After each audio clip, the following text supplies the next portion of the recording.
Tada! Ito na lahat guys ang pagkain namin para sa New Year's Eve! Happy New Year's everyone!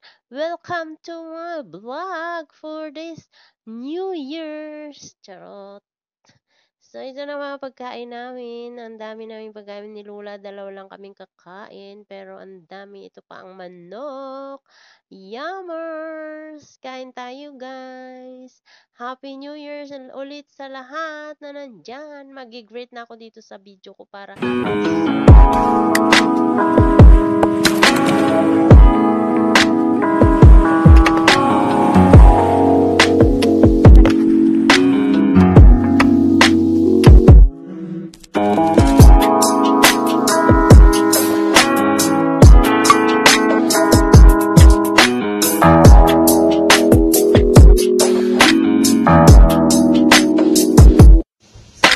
Welcome back sa ating part 2 na pagluluto para sa New Year. So, gumagawa ako ngayon ng kutsinta. So, hindi ko na ipakita kung ano paano ang proseso, pero basta 1:1 ang ginawa ko. At saka wala tong aswiti ang aking kutsinta guys, kasi hindi ako nakabili.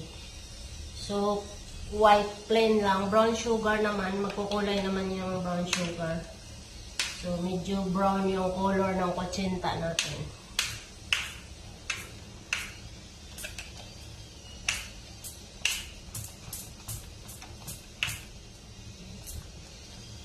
Isang cup ng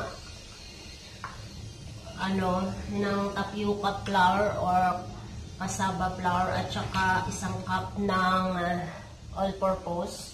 3/4 cup na sugar at 1 cup na tubig, pero medyo malapot siya guys. So, siguro dagdagan ko siya ng kunting tubig.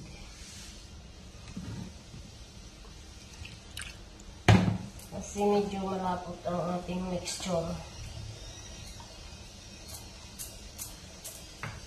Kailangan tingnan natin muna. So, wala tayong coloring guys. Ang gagawin ko siguro panda na lang. Green ang ika-color natin.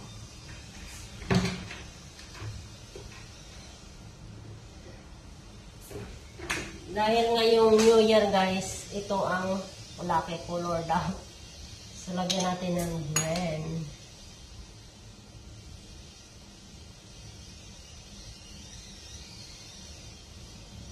Ay, wala na. Iubos na lang natin.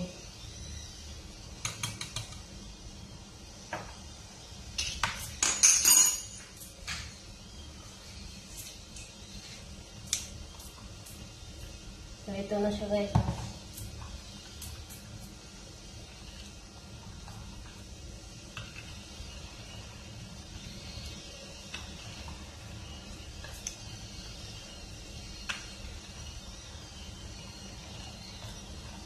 So, nag-pandan color siya guys.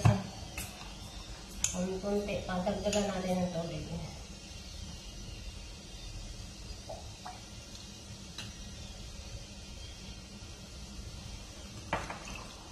Eksakto guys. So, December 31, 2024 expire na siya. Bukas ang expiration niya. So, at least nagamit natin dito.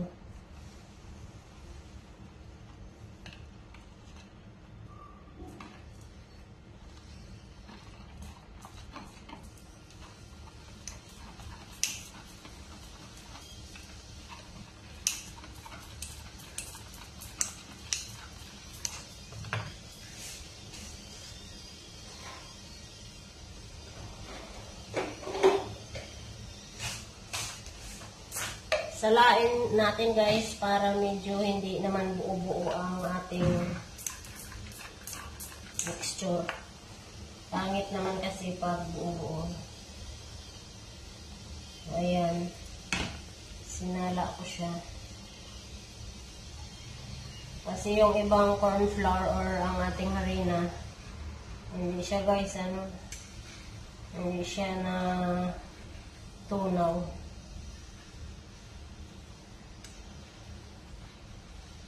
So, nagpainit na tayo ng tubig. Kanina pa yan, mainit ang tubig natin. Inaantay na lang guys yung ating mixture. Inaantay na lang itong ating mixture.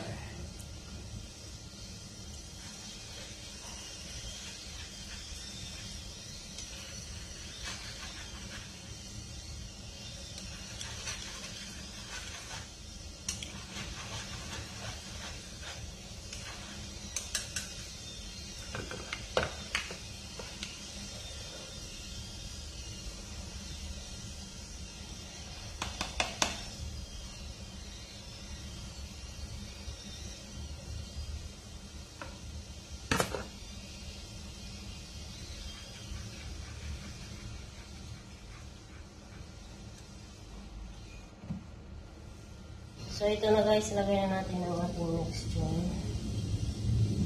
Medyo makapal-kapal to siya guys, kasi ano to siya, large yung ating ulmahan.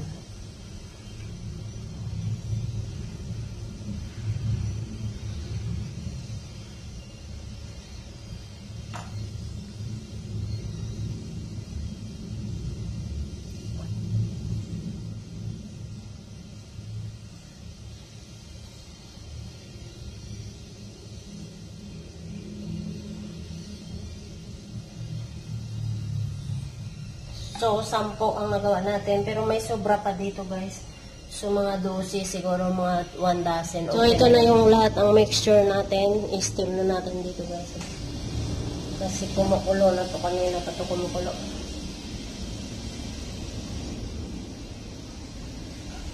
So, ito na, guys, ang ating kutsenta. At saka, 10 to, guys. Kinain ko na yung isa, siyam na lang. So, pwede na yan para pang ano lang natin, pang dagdag bukas. Magluluto pa naman ako ng custard or yung leche flan.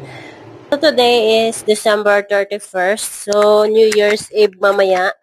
So ngayon magluluto tayo guys ng ating kakainin. So ako lang at si Lula dito guys ang kakain kasi si Lolo ko umalis. Sinundo siya ng anak niya at in-invite kasi siya ng kanyang balai na kumain sa labas. Kakain sila sa restaurant, guys. So, I'm sure gabi na yun uuwi. So, ngayon, magluluto ako ng aming dinner ni Lola. Pero ang lulutuin ko, guys, is hanggang pang midnight snack na namin. Hanggang pang ano na namin, pang New Year's Eve na. Kasi, syempre, dalawa lang naman kami. At, kunti lang naman ang lulutuin ko, guys. Dahil nga, dalawa lang kami ni Lolang kakain. At bukas na ako siguro magluto ng iba kasi bukas New Year's Day talaga. So, magsisimba kami pagkatapos, pag bumalik na kami dito, saka ako magluluto. So, yun, by the way, na ano ko na to pala guys, na prepare ko na to kahapon. So, ito yung ating lumpia, as usual. At saka, ito na ang ating steam. Hindi ko alam kung anong tawag dito. Basta matigas. Hindi, kutsinta to siya guys. So, kaya lang matigas siya dahil ang ating ginamit dito is corn flour at saka, all-purpose flour at saka tapioca flour. Tapos yung tubig guys, kunti lang. So, filled ako. Pero nabuo naman siya. So, gagawa siguro ako ulit ng ganito guys. Kasi kunti na lang, nabawasan na guys. So, kinain namin kahapon.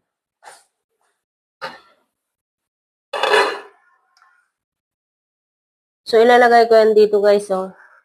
Mag-ano ako, mag-i-stem. I-stem natin to para lumambot siya. Dahil hindi siya malambot, oh. Tingnan nyo, matigas.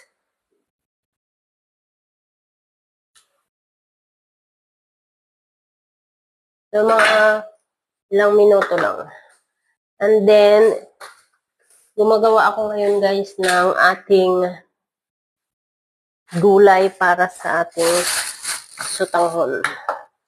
Ito siya, oh. So, binabad ko na yung sutanghon dito, guys, oh. Sana lumambot na to.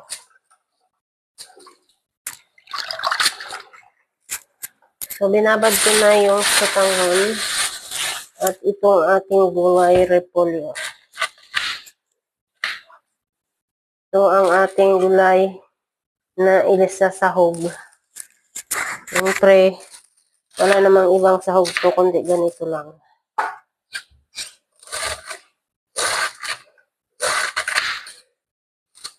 Ayan.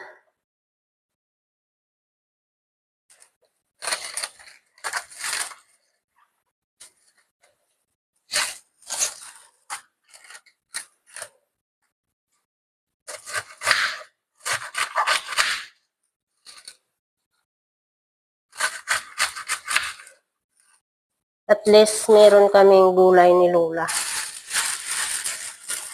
At itong ating carrots.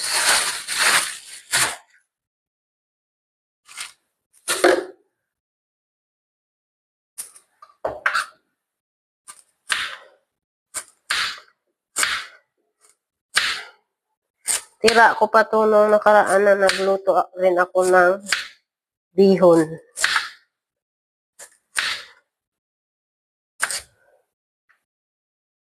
Hindi ako nagbaboy ngayon guys kasi nung Christmas baboy din ang niluto namin. Tsaka manok. So ito nang niluto ko manok naman ulit at saka sa sanghon. Para maiba naman. Ang gagawin ko dito, sutanghon gisado na dry. Walang sabaw. Para maiba naman.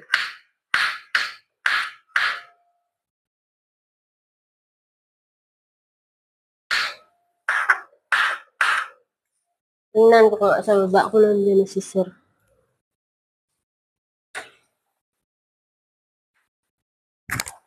Antay ng amo ko ang anak niya sa baba.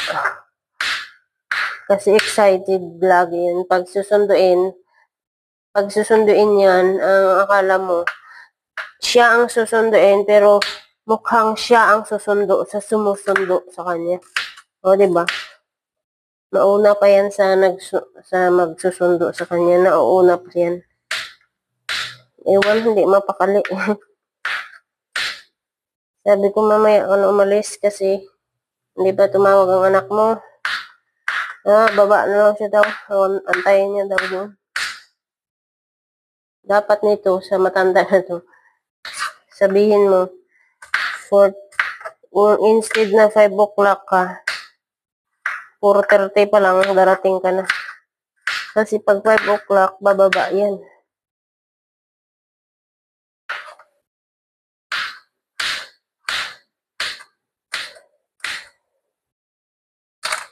So, ito na ang gulay natin guys. Hugasan natin.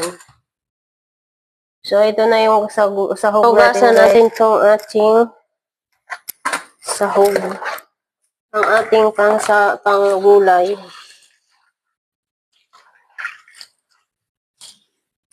Yan, hugasan lang natin saglit. Saglit. Yung lulutuin ko na to guys hanggang bukas na to. Kasi dalawa lang kami ni Lulang kakain. Pero okay lang at least guys. Nakaluto na ako bukas. Pagbalik namin galing simbahan, may naluto na ako. Hindi na ako magluluto. Initin ko na lang. O diba, mabilis na yun. And then, mayroon tayo ditong hipon guys. So, kukuha ako dito ng 3 piraso siguro. Dadagdag natin sa ating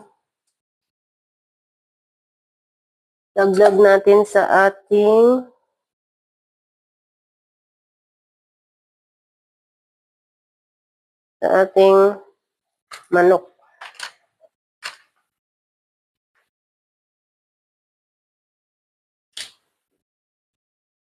Ganitong hipon ang binibili ko guys kasi hindi siya masyadong malaki, hindi masyadong maliit. Kasi pag malaki guys, pang ano lang naman, pang subak-subak. Anong tawag doon sa inyo? Sa Tagalog. Pang sahog-sahog lang naman. Pag malaki, medyo nakasayang. Ito, okay lang na buo ang isahog mo. Kasi medyo maliit siya at medyo malaki.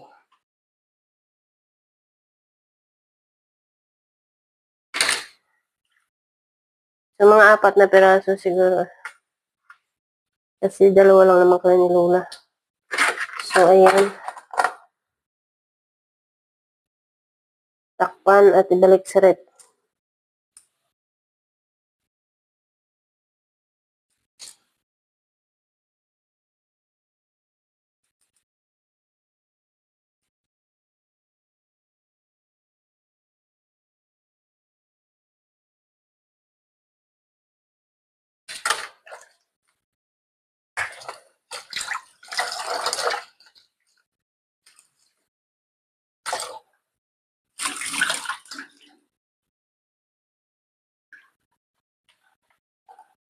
So, ayan ang ating sahog sa sotanghon. So, ito na guys, dito tayo magluluto sa kawaling malaki. Pamangking kalyasi. Lagyan na natin ng olive oil. Kasi ang lulutuin natin is pancit. Dagdagan natin ng konting vegetable oil.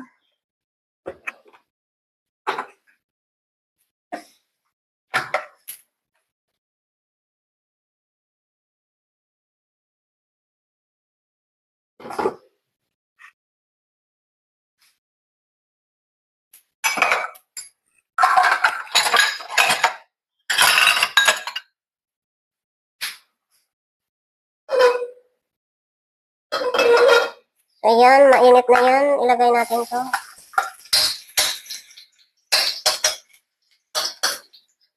Kalimutan ko pa palang hiwain guys ang fishball. Hiwa muna tayo ng fishball.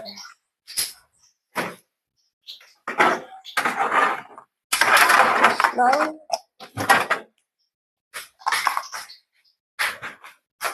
Meron tayo dito ang fishball. Nasaan na yung kutsilyo natin?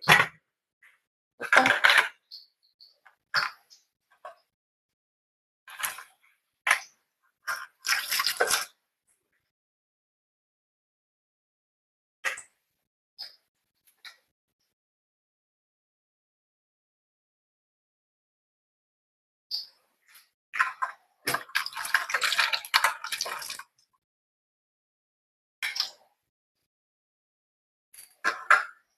So, ilagay na natin ang ating sahog. Sinabay ko ng fishball guys kasi ano lang naman, konti lang naman. Hindi na natin kailangan i-prito. Maluluto naman yan dyan.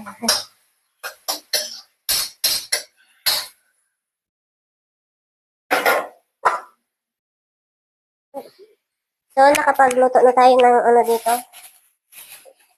Ng ating panin.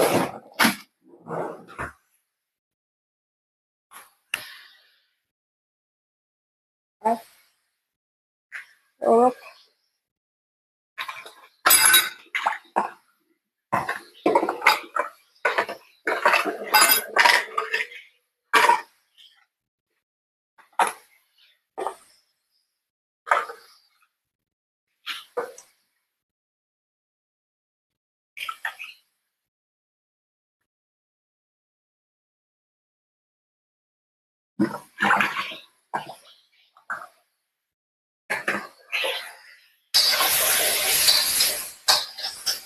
So, pa-brown natin muna to guys bago natin ilagay ang ating iba pang sahog. Ay, ano, gulay natin to.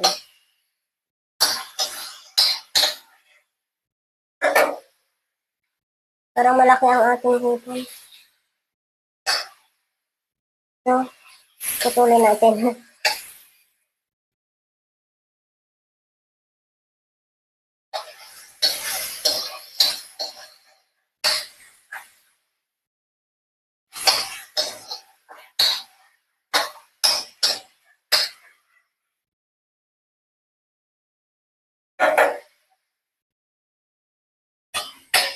Takpan muna natin guys para medyo maluto lahat.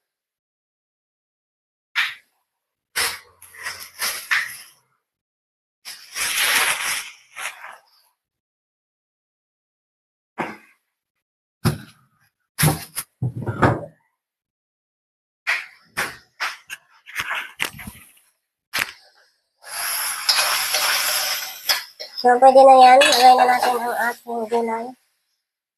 May sutanghon lang pala guys kasi medyo matigas-tigas ang sutanghon natin.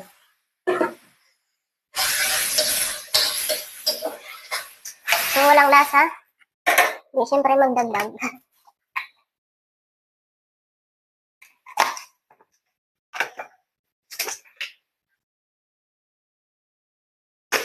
Tsaka itong ating dark soy sauce.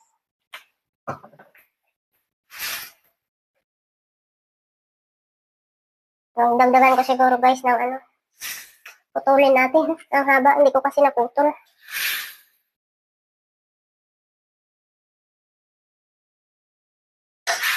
Dagdagan ko siguro to guys ng pancit.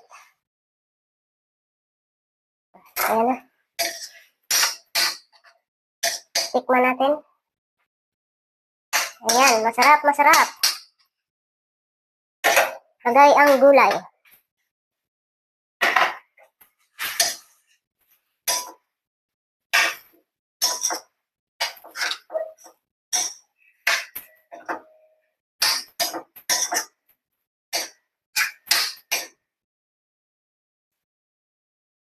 Siyempre, ang ating fishball is malaki. Putulin din natin. Putulin. Slice pala. Para dumami. Diba? Ganyan, meron ka. Ganito lang kasimple mag-celebrate ng New Year sa ibang bansa. Mas malala pa dun sa Middle East. Hindi mo ma-feel talaga na New Year doon. Kasi trabaho lang na trabaho. Ayan na, masarap na siya guys. So, dagdagan ko siya ng pansit. Itong ilalagay natin na pansit guys. So, ito guys ang ilalagay natin ng Hokkien noodles. Low salt siya daw. Hindi siya maalat. Yung iba kasi guys maalat. Dagdagan natin pansit. Kasi iyan ang paborito ni Lolo. Para bukas, initin natin to. Diba? Masarap yan. Kung ka? Upaw? Parigo? Parigo? Not yet ready. Not yet ready. Makan. Okay? You wait 30 minutes more. Oh, 5:30 only. 6 o'clock Okay, wait for me I'm still cooking.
Tada! Ito na guys yung ating pansit sutanghon na niluto guys. Sarap nito.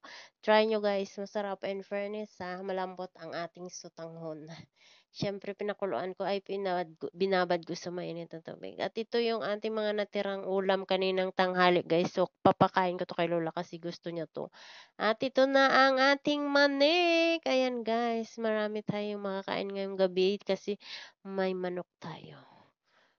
So, masarap yung luto natin guys kasi juicy yan. At ito na rin ang aking 13 fruits. So, nagbili ako dyan guys ng kiwi, pears, at saka avocado. Kasi meron naman ibang prutas dito, dinagdagan ko na lang. At ito na ang ating handa for tonight. Naka-ready na guys. So, kukunin ko lang itong manok na to kasi yun na lang ang kulang dahil kanina nasa 3 minutes pa siya. So, kailangan natin siyang i-ano muna dito sa oven. So, ililipat natin to guys ng lagayan kasi syempre naka-foil siya. So, ilagay natin ulit yan guys sa may, ano tawag dito guys, sa may magandang plato. Para maganda naman ang representation natin sa ating pagkain. Para sa pagsalubong ng bagong taon. Ayan na guys, ang ganda. At saka in fairness guys, pangalawang luto ko na to guys. First time ko nagluto guys nung Christmas. Nakita ko lang naman sa YouTube, ay sa video. Tapos ginaya-gaya ko lang naman. Siyempre, alam niyo naman ako magigaya-gaya din. So, siyempre dahil may ubin dito, so nag-try ako. At saka ang sarap guys, in fairness nasarapan pati ng amo ko, gustong-gusto nila. Kaya ako napaluto ulit kasi nga gusto nila, 'di ba? Kung hindi naman nila nagustuhan, hindi naman ako magluluto, guys. So ayun, maglalagay tayo ng lemon sa ating manok para masarap. Dati nga nung nasa Bahrain ako, ang tagaluto ng amo ko, lagi siya nagluluto ng ganito, guys. Kasi kumakain sila ng saluna, ang tawag dun saluna, parang curry siya, guys. Ito lang manok na ganito guys, grilled tsaka sa luna.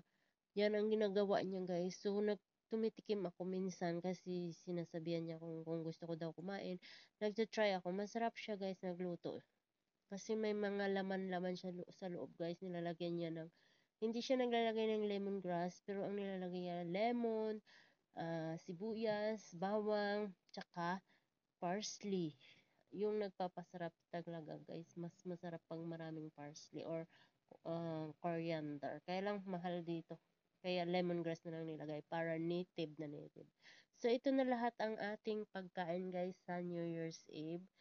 Sa pagsalubong ng bagong taon. Ito na ang kutsinta natin. At itong natira na to, kakainin to ni Lola kasi syempre paborito niya, at yung soup at ang curry na to. Ayan ang ating pakwan at ito ang ating chocolate. Ang chocolate na to, binigay ito ng kapitbahay namin. So, hindi pwede yan ng dalawang matanda. At saka ako hindi rin pwede. So, keep it lang muna yan dyan. So, ito na yung ating 13 fruits, guys. Ayan, nakompleto ko rin sa wakas. At meron tayong drinks dyan. 3 piraso lang yan. Pero 2 lang kami, 2 lang kakain ang iinom yan.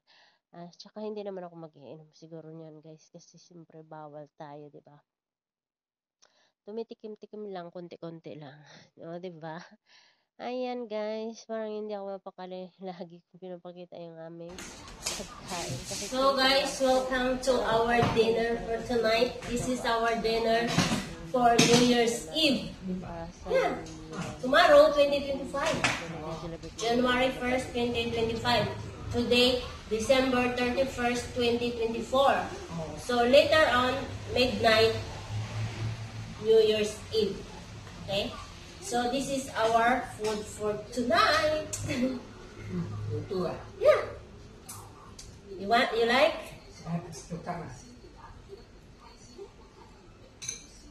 I will eat rice, Popo. Itu kasih saya. Itu. Sige, Muna ang amnesty kailan.